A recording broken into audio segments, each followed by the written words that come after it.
জাতীয় নির্বাচনে প্রভাব ফেলবে জুলাই সনদ বাস্তবায়নে এমন কোনো সিদ্ধান্ত নেবে না ঐকমত্য কমিশন। কমিশন সদস্য বদিউল আলম মজুমদার বলেছেন, সনদের বাস্তবায়ন বেশ চ্যালেঞ্জিং হবে।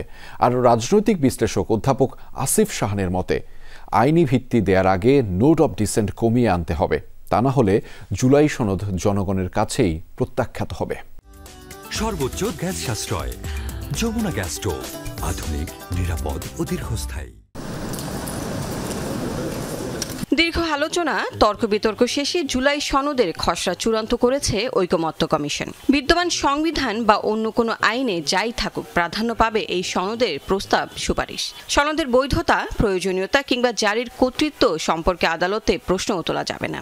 তবে বাস্তবায়ন পদ্ধতি বা কিভাবে এর আইনি ভিত্তি দেয়া হবে সে সম্পর্কে বলা হয়নি। এটিকেই বড় চ্যালেঞ্জ হিসেবে দেখছেন কমিশন সদস্য বদিউল আলম মজুমদার। এখনো 6 মাসের মতো বাকি আছে, তেমন মানে যথেষ্ট সময় আছে। এবারে আমরা আশা করি দ্রুতই এবারে আমরা একটা গাইডলাইন পাবো বিশেষজ্ঞদের কাছ থেকে, এবং তার ভিত্তিতে আমরা অগ্রসর হয়ে একটা ঐক্যমত্যে বসতে পারবো। কোনোভাবেই চাই না যে জাতীয় নির্বাচনের উপর বিরূপ প্রভাব পড়ুক। আমরা চাই জাতীয় নির্বাচনের প্রভাব পড়ুক, ইতিবাচক প্রভাব পড়ুক।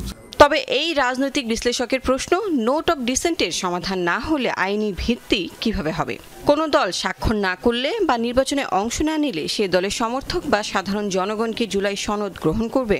এখন আমরা জুলাই চার্টারে এগ্রি করতে পারছি না, কারণ আমি বিশ্বাস করি না যে এই দল ক্ষমতায় যেয়ে এটাকে বাস্তবায়ন করবে।